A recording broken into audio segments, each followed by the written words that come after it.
ছোট্ট একটা কথা বলি, মানুষকে চেনা যায় তার হাসিতে না, তার ব্যবহারে।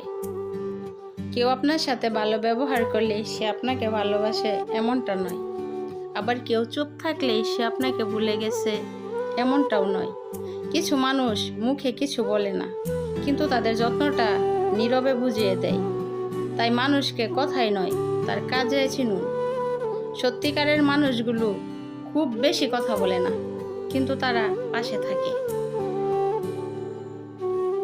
ছোট্ট একটা কথা বলি, মানুষকে চেনা যায় তার হাসিতে না, তার ব্যবহারে। কেউ আপনার সাথে ভালো ব্যবহার করলেই সে আপনাকে ভালোবাসে এমনটা নয়, আবার কেউ চুপ থাকলেই সে আপনাকে ভুলে গেছে এমনটাও নয়। কিছু মানুষ মুখে কিছু বলে না, কিন্তু তাদের যত্নটা নীরবে বুঝিয়ে দেয়। তাই মানুষকে কথাই নয়, তার কাজে চিনুন। সত্যিকারের মানুষগুলো খুব বেশি কথা বলে না, কিন্তু তারা পাশে থাকে।